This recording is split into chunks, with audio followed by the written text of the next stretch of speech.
aquí estamos finalmente, una jornada en la que el gobierno sufrió dos duros reveses. El gobierno en la previa a la elección del próximo domingo en la provincia de Buenos Aires. Hoy comienza la veda 8 de la mañana en el ámbito bonaerense para hablar de la elección bonaerense. Por lo tanto vamos a circunscribirnos a eso, pero hoy, además de cerrar la veda, es el día después, un día en el que el gobierno tuvo un golpe muy fuerte. Y me parece que quedó expuesta la falta de gestión política o el desorden en la gestión política que hubo en los últimos tiempos, y que creo, o al menos eso es lo que interpreto, puedo equivocarme, ayer comenzó a ordenarse. Y ustedes me dirán cómo empieza a ordenarse después de lo que fue ese descalabro, que fue la votación con, escuchen bien, 63 votos a favor de un proyecto contra el gobierno, 63 de 72. Dos ausentes, es decir, 63 de 70 votaron contra el veto del presidente a la emergencia en discapacidad. No hubo nadie del gobierno de La Libertad Avanza que defendiera la decisión del gobierno de vetar la ley de emergencia en discapacidad. Ezequiel Atauche, jefe de los senadores de La Libertad Avanza, se escapó, dijo no voy a defender el proyecto, se fue, se retiró del recinto y luego volvió para la votación. 63 votos negativos, 7 a favor de rechazar este veto, en realidad 7 a favor de convalidar el veto, perdonen la desprolijidad, y por lo tanto quedó expuesta la fragilidad del presidente en materia parlamentaria y la necesidad de acuerdos y la necesidad de diálogo. Tantas veces que lo hemos dicho en este micrófono, que los libertarios suelen confundir diálogo con debilidad, y en definitiva es lo que hicieron parte del año pasado, cuando la conducción política estaba nítida, estaba clara, que era en Santiago Caputo. Después comenzó a entrar en una etapa muy gris, en la que se metieron los Menem, Martín y Lule Menem, junto a Karina Milei, en sintonía con lo que fue el cierre de listas o el comienzo del año electoral de cara al cierre de listas. Entonces empezaron a caer aliados del gobierno, aliados de gobernadores provinciales que durante 2024 habían votado junto al gobierno, y que después vieron que La Libertad Avanza, la devolución que hacía a tanto acompañamiento institucional, era ir por sus provincias, ir con candidatos propios a disputarle el poder chiquitito. Ustedes imagínense que lo que les quiso disputar La Libertad Avanza, y ni siquiera les fue bien, porque la verdad que hicieron unos armados horribles en casi todas las provincias, más focalizado me parece en intereses personales que en intereses del presidente de la nación y en intereses del proyecto colectivo, porque la verdad es que lo que ha sumado La Libertad Avanza en las provincias ha sido muy, muy pequeño en comparación a los golpes políticos que ha tenido a nivel nacional. Te lo traduzco de otra manera. Si vos me decís que ganaste varias provincias y por eso perdiste apoyo parlamentario, y bueno, te lo puedo entender. Ahora, si ni siquiera estuviste cerca, perdiste por 20, 30 puntos, y encima te comiste una paliza parlamentaria en los últimos 8 o 9 meses, bueno, es que la verdad que la estrategia fue horrible.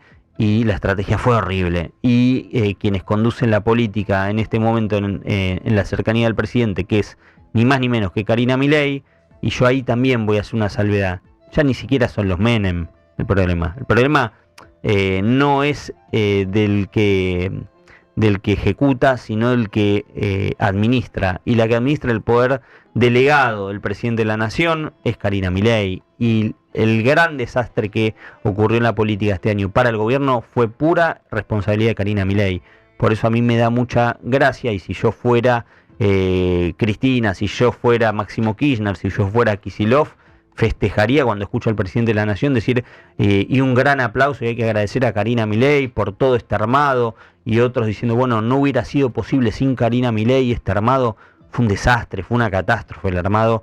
La verdad que el rédito político que le ha traído al gobierno en este último año el armado de La Libertad Avanza en distintas provincias fue una catástrofe, porque políticamente la pasó muy mal cuando estaba todo dado para que no la pasara mal. Justamente el primer año había sido muy prolijo, y esto con independencia de la opinión que uno puede tener de Santiago Caputo, que ya nos hemos ocupado de él en reiteradas ocasiones, hemos hablado de los lugares de poder que quería ocupar u ocupaba, iba ganando terreno.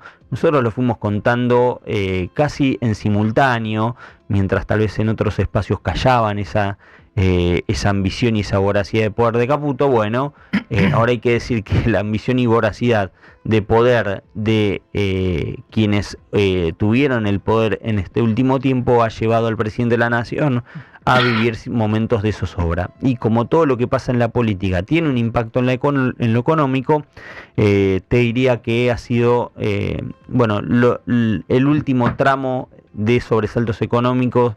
Hay que casi colgárselo de forma íntegra a quienes condujeron la política en la República Argentina en los últimos 9, 10, 11 meses. Pero bueno, aquí estamos obviamente con una elección del próximo domingo que es clave para el gobierno. Si la elección, y lo voy a tratar de resumir para... seguramente has escuchado mucho en los últimos días, no quiero aburrirte, no quiero meterte en análisis tan profundos, porque es así básicamente lo que se está viendo. Si la derrota para La Libertad Avanza el domingo es por más de 5 puntos, es una catástrofe, es un desastre. Entre 5 y 10 puntos es una catástrofe, aunque te digan que no. Si la derrota global en términos provinciales es menos de 5, entre menos 3, es un escenario muy abierto y muy propicio para que el gobierno pueda dar vuelta a esto y construir un relato para ganar la elección en octubre. Si pierde por más de 5, entre 5 y 10, la elección de octubre es una utopía o es una quimera, es muy compleja.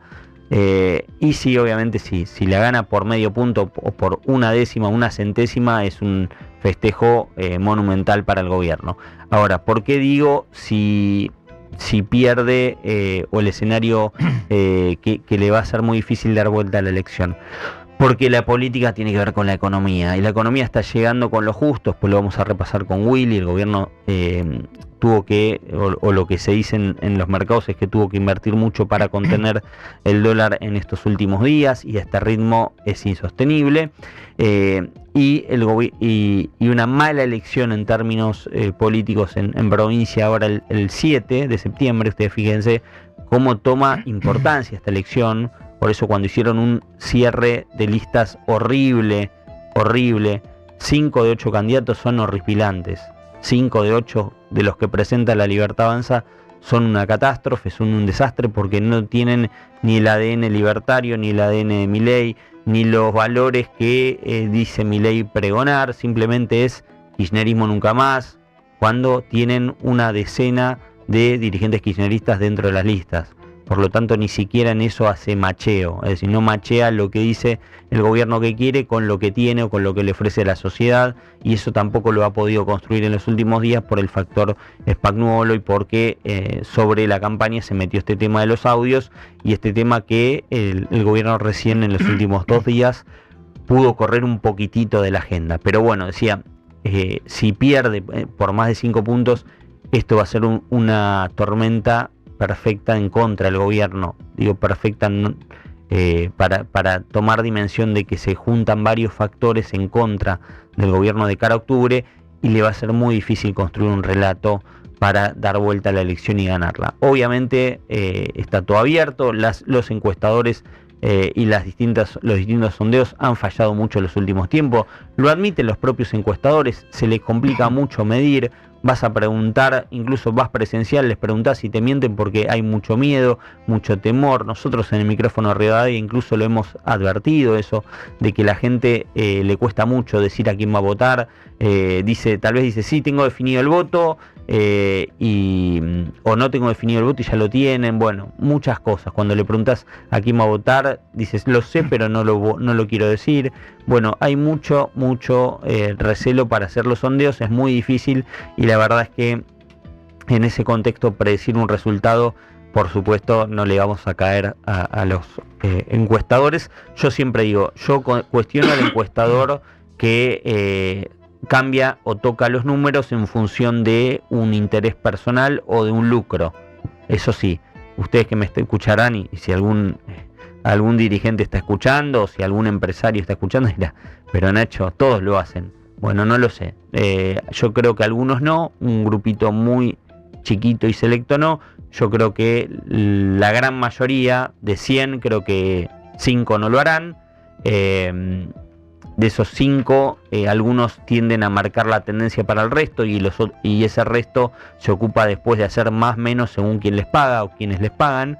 Pero efectivamente creo que hay encuestadores serios, hay otros que no tanto, pero los propios encuestadores admiten que es muy difícil dar un margen o no correr riesgos. Está siendo muy difícil de medir, insisto. Bueno, vamos a estar repasando y por qué decía, y perdonen que me fui muy por las ramas, pero por qué decía que ayer hubo una señal de que arranca una nueva conducción política, que es esta aparición de Guillermo Francos, el jefe de gabinete, saliendo a cruzar muy duramente al gordo Dan, a Daniel Parisini.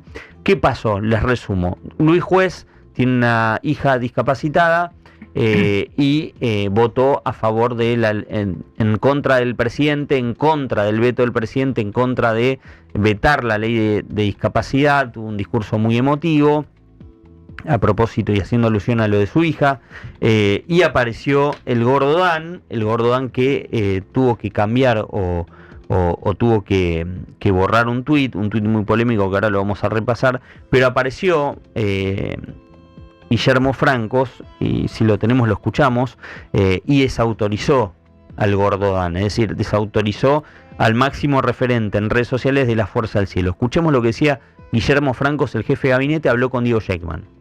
Lo repudio totalmente, me parece absolutamente fuera de lugar, me parece repudiable, y creo que no puede aceptarse de ninguna manera ni la grosería, ni la forma en que se expresa, ni el fondo de la cuestión. Yo creo que, por lo demás, Luis Juez había anticipado ya en la votación anterior, en la primera, cuál era su posición, y en virtud de lo que él sentía y de lo que vivía el tema de la discapacidad.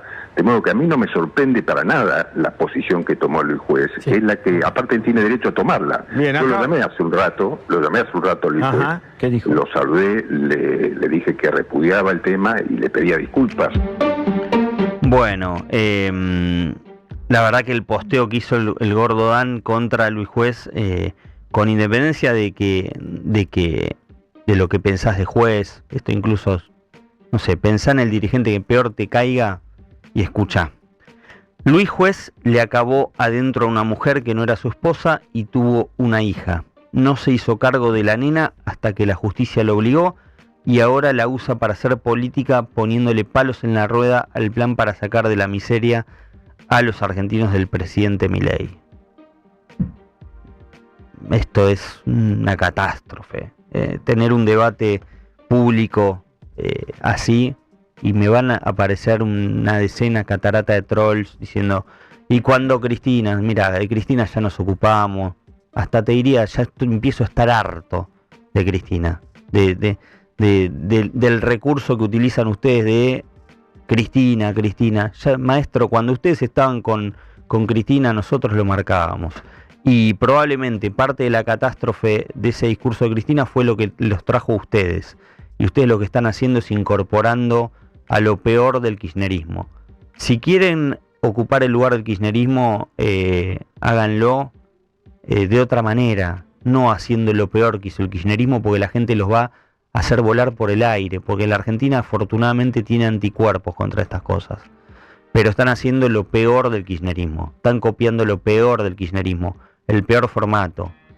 Y como dijo alguna vez esta señora, yo lo advertí, gracias a Dios que uno va diciendo las cosas, tal vez no las dice subiéndose a una tribuna, poniéndose o embanderándose y creyéndose mártir de anticipar cosas de los gobiernos, porque viste que hay algunos que sobreactúan enojo porque a uno tal vez no lo invitó un cafecito, o no lo cobijó, o no lo chichoneó.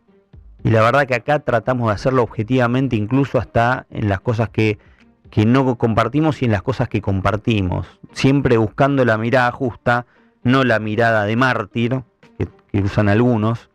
Y la verdad es que dijimos, lo de Eugenia de Chikov, de Cristina, diciendo el año pasado que dijo, y miren, con los modales de este señor estoy pareciendo la condesa Eugenia de Chikov. Y bueno, casi que empiezan a empatar. El partido venía 5-0. Era la goleada de Colombia contra la Argentina en el 93 este partido. Y empezó de a poquito a descontar, y te diría, están cerca, Guarda porque están cerca y van a cumplir la profecía de Cristina.